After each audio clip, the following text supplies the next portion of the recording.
My name is Sean Corcoran. I'm an associate professor of educational economics at New York University. I'm an economist, and so I work in the area of economics of education. It's sort of three main thrusts of my research. One is teacher labor markets, measuring teacher effectiveness.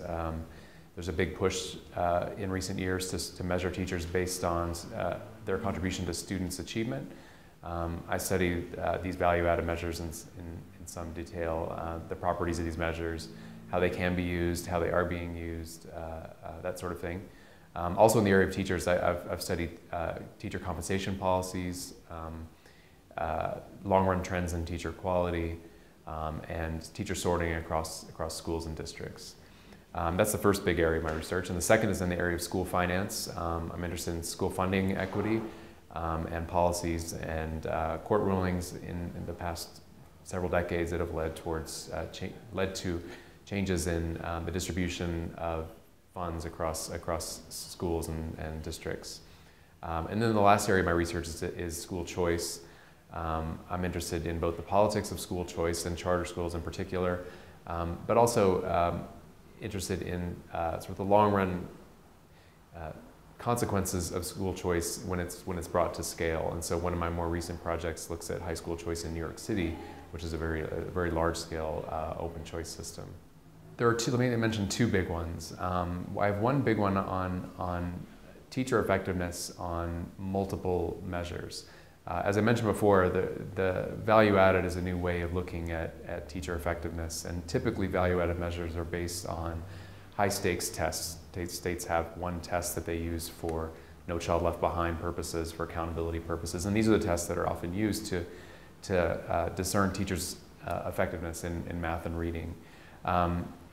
In my project, I'm looking at the Houston Independent School District that actually had multiple tests of the same subjects given to the same students each year.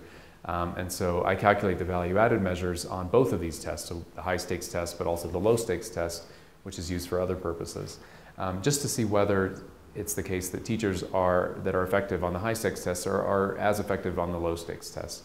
And we find that there's a lot of consistency between the two, but there's also a lot of inconsistency between the two. So you find many teachers that are found to be very effective on high-stakes tests that are quite ineffective when you look at them on the low-stakes tests. And again, these are the same subjects and the same students tested at the same time of year.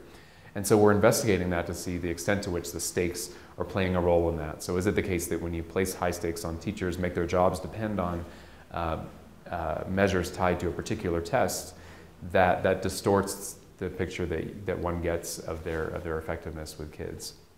So that's a big one that I'm just now finishing up. And my second one I mentioned before is related to high school choice. New York City has an incredible inter-district high school choice program with more than 400 high schools that kids can choose from and close to 700 different high school programs.